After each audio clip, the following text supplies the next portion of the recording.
Guys जैसा कि अब आप लोगों को पता है कि हमारे केस बेस एमसीक्यू 30 मार्क्स के आने हैं, तो 30 मार्क्स का एमसीक्यूज की प्रिपरेशन कैसे करें। बच्चे हमेशा परेशान रहते हैं इस चीज के लिए, तो उसके लिए आप लोगों के लिए very important announcement, free multiple choice questions के डिस्कशन आप लोगों के लिए अवेलेबल हैं। गाइस यूट्यूब पे मैं अभी आपका इसका एक ग्लिम्स लगा रहा हूं, एक केस बेस एमसीक्यू यहां पर लगा रहा हूं। उसके अलावा दोस्तों आपको theory MCQs as well as छोटे केसेस एमसीक्यूज, बड़े केस बेस एमसीक्यूज, हर तरह के एमसीक्यूज जो हैं हमारी आईजीपी लाइव ऐप पे मिलेंगे। तो दोस्तों आप लोग अभी चाहिए प्ले स्टोर से डाउनलोड कीजिए केस बेस एमसीक्यूज और बाकी एमसीक्यूज को अटेम्प्ट करने के लिए। अच्छा गाइस, इसको एक्सेस करने के लिए आप लोग, ये पूरा कंप्लीटली फ्री है, इसको एक्सेस करने के लिए आपको कोड लगाना पड़ेगा CMA 100, क्योंकि टारगेट आपका 100 में से 100 है और ये 30 मार्क्स का complete revisionary lectures as well as case base MCQs आप लोगों को मिल रहे हैं फ्री। लेकिन गाइस ऑफर लिमिटेड टाइम है, जल्दी जल्दी इसको कीजिए और इसका लाभ उठाइए। इस बार आप बहुत अच्छा परफॉर्म करके आएंगे, उसमें हमारा थोड़ा सा योगदान रहेगा।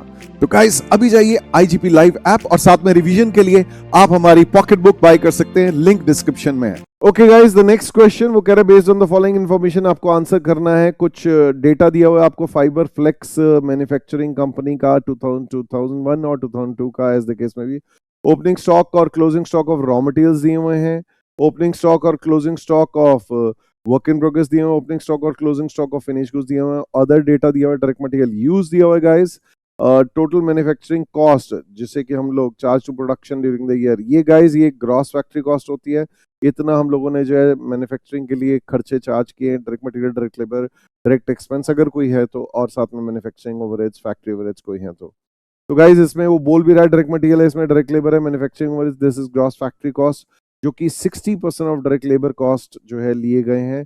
और फिर cost of goods available for sale CGAS होता है, कॉस्ट ऑफ प्रोडक्शन या जैसा भी cost of finish goods produce plus opening stock of finish goods, ये cost of goods available for sale होता है। और फिर हमारा गाइस ये सेलिंग एंड एडमिनिस्ट्रेशन एक्सपेंसेस दिया हुआ है। हमें कह रहा है cost of goods manufactured during the year निकाल के बताओ। तो गाइस कॉस्ट ऑफ प्रोडक्शन आप लोगों ने निकालना है। कैसे करोगे? बड़ा सिंपल है, आपको ग्रॉस फैक्ट्री कॉस्ट पता ही है कितना है भाई ग्रॉस फैक्ट्री कॉस्ट। ये तो रहा ग्रॉस फैक्ट्री कॉस्ट, ये दिस इज हाउ मच 686,000। इस ग्रॉस फैक्ट्री कॉस्ट में ऐड कर दो opening stock of work in progress, इसमें ऐड कर दो opening stock of work in progress जो कि है 80,000, माइनस कर दो closing stock of work in progress, ये हमारा नेट फैक्ट्री कॉस्ट आ गया। नेट फैक्ट्री कॉस्ट है और इसी को आप कॉस्ट ऑफ प्रोडक्शन भी कह सकते हैं, कॉस्ट ऑफ गुड्स मैन्युफैक्चर्ड भी कह सकते हैं, जैसे मर्जी कह दें। तो 6,80,000 में 6,86,000 में बेसिकली 50,000 ऐड हो गया, तो 686 में 686,000 प्लस 50,000 हो गया ना, तो ये गाइस 736,000 हो गया। ये आपका है फर्स्ट पार्ट, तो that finishes of first part. Next वो कह रहा है कॉस्ट ऑफ सेल्स निकाल के बताओ। यार ये हमने कॉस्ट ऑफ प्रोडक्शन निकाला है, इसमें अब ऐड कर दो opening stock of finish goods और माइनस कर दो closing stock of finish goods. तो opening stock of finish goods ये रहा, closing stock of finish goods वो रहा, तो plus 90,000 opening stock of finish goods minus closing stock of finish goods 1,10,000। तो बेसिकली 20,000 माइनस कर दो तो COGS आ जाएगा, माइनस 20,000 किया तो ये मेरा COGS आ गया। लेकिन मुझे तो कॉस्ट ऑफ सेल्स निकालना है।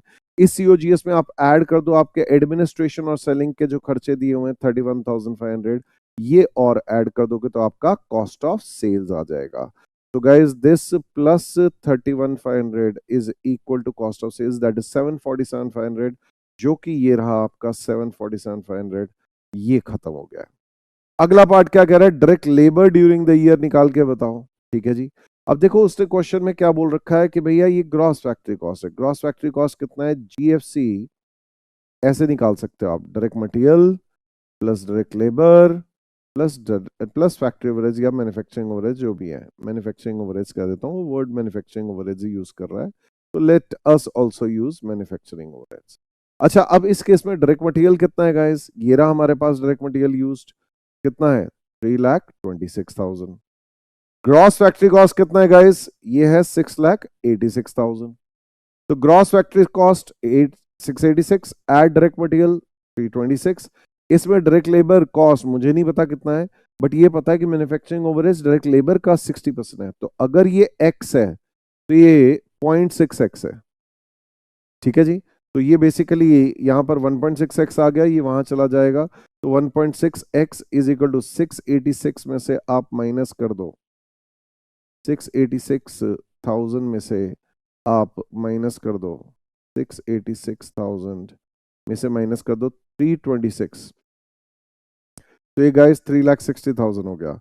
इस हिसाब से आप इसको क्या कर सकते हैं, आप x की वैल्यू निकाल सकते हैं ऐसे, this divide by 1.6 is equal to 2,25,000। ये आपकी डायरेक्ट लेबर की कॉस्ट आ गई है 2,25,000, जो कि हमारा ये रहा 225। अच्छा, फिर उसने नेक्स्ट पार्ट में पूछा यार मैन्युफैक्चरिंग ओवरहेड्स अप्लाइड या एब्जॉर्ब भी बता दो भैया, अभी डायरेक्ट लेबर कॉस्ट आ गई थी, इसका 60% निकाल दोगे तो ये आपके मैन्युफैक्चरिंग ओवरहेड्स आ जाएंगे, ये आपकी डायरेक्ट लेबर कॉस्ट थी।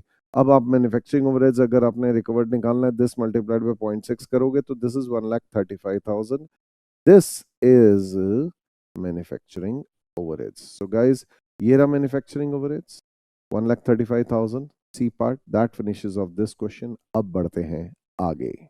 Okay guys, the next question कहता है during the year ended 31 March 1986, कुछ हमें फाइनेंशियल अकाउंट्स के प्रॉफिट्स दे रहा है 33,248, ठीक है जी, और फाइनेंशियल अकाउंट्स के प्रॉफिट्स ये दे रखे हैं 33,248, और वो कह रहा है कॉस्टिंग रिकॉर्ड्स में क्लोजिंग स्टॉक इतना है, यहां पे क्लोजिंग स्टॉक इतना है, वहां क्लोजिंग स्टॉक इतना है, ओके। और डायरेक्ट वेजेस एब्जॉर्ब्ड दी हुई हैं, तो डायरेक्ट वेजेस हमारी यहां पर 46,226, यहां पर 49,734 ओवर एब्जॉर्ब्ड है हमारी। फिर फैक्ट्री ओवरहेड्स एब्जॉर्ब्ड दिए हुए हैं 39,428 है, और यहां पर हमारे फैक्ट्री ओवरहेड्स इनकर्ड है इतना, तो ये हमारा हो गया गाइस कितना, ये भी जो है ये अंडर एब्जॉर्ब्ड लग रहा है। फिर एडमिनिस्ट्रेशन ओवरहेड्स 3% ऑफ सेल्स है, सेल्स इतनी है, तो 3% ऑफ 6,93,000 है, जैसे आप बोलो ये देख लेंगे अभी।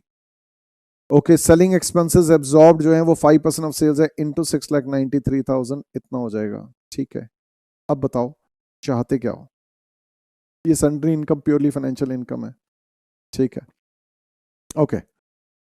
अब वो कह रहे हैं net profit as per cost accounts निकाल के बताओ, ओके, सारी चीजें बतानी पड़ेंगी। सबसे पहले guys let's do the mathematics in this way, ये sundry income purely financial income है, ओके। तो अगर आपने net profit as per financial account से शुरू करना है 3,3,248 से अगर शुरू करना है net profit as per financial accounts, यहां से प्योरली फाइनेंशियल इनकम 632 माइनस कर दो, ये माइनस कर दिया प्योरली फाइनेंशियल इनकम, ओके। और बताओ, और वो हमें कह रहा है इसके अलावा जरा कंपेयर कर लेते हैं क्लोजिंग स्टॉक्स, हमारे 156,394 है, यहां 15, तो हमने कॉस्ट अकाउंट्स में ज्यादा दिखा रखे हैं, फाइनेंशियल में कम दिखा रखे हैं, तो इसको ऐड करना पड़ेगा इनके गैप को। This is 156,394 minus 150,242, so this is 6,152, add करना पड़ेगा 6,152, तो आप कह सकते हो closing stock over valued in cost accounts या under valued in financial accounts, वहां ओवर वैल्यूड है तो यहां पे ऐड कर देंगे। अच्छा, डायरेक्ट वेजेस आपकी अंडर एब्जॉर्ब्ड है, ये इनका गैप ओवर एब्जॉर्ब्ड है, तो डायरेक्ट वेजेस ओवर एब्जॉर्ब्ड है, कितनी है, let us see, let's do the mathematics, here we go. तो ये ओवर एब्जॉर्ब्ड है, ओके, कितना 4,9,734 माइनस ये है 4,6,266, तो this is coming to 3,468, 3,468। So guys cost accounts में ज्यादा चार्ज कर रखे हैं, फाइनेंशियल में कम कर रखे हैं, अगर फाइनेंशियल को कॉस्ट पे लेके जाना है तो इसको लेस करना पड़ेगा, लेस कर दो इसको। अच्छा, और बताओ, फिर हमारे factory overheads absorbed, factory overheads under absorbed है, दिख रहे हैं कितना 41,652 minus 428 is equal to, so guys ये आप इसे कह सकते हो factory 2224 this is factory overheads under absorbed. तो दोस्तों ये ऐसा कुछ होने वाला है। देखो हमने कॉस्ट अकाउंट्स में जो चार्ज कर रखे हैं फैक्ट्री ओवरहेड्स 39428 और फाइनेंशियल अकाउंट्स में जो चार्ज कर रखे हैं ओवरहेड्स 41652, तो यहां हम लोगों ने ज्यादा चार्ज कर रखे हैं, कॉस्ट में कम कर रखे हैं, तो इसको ऐड करना होगा तो ये उसके लेवल पे आएगा, इसको ऐड करना होगा। अच्छा एडमिनिस्ट्रेशन ओवरहेड्स जरा एब्जॉर्ब देख लेते हैं 693,000 okay multiplied by 0.03 is equal to 20790 है।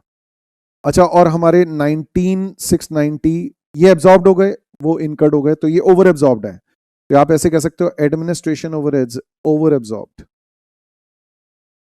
कितने हैं भाई, देखते हैं, let's see 20790 minus 19,690, so this is 1100 guys.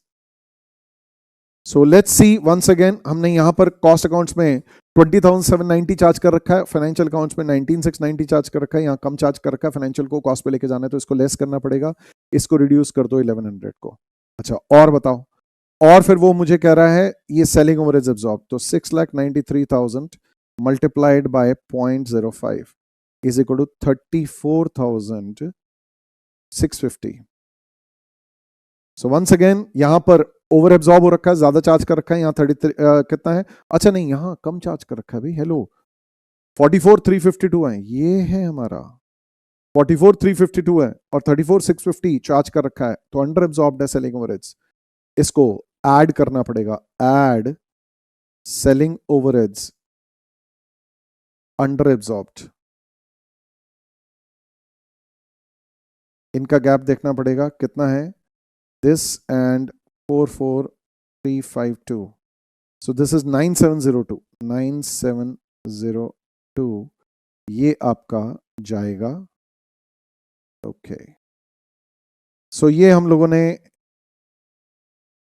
शुरू कर दिया 33,248 minus 632 plus 6152 minus 3,468 plus 2,224 minus 1,100 and plus 9,702.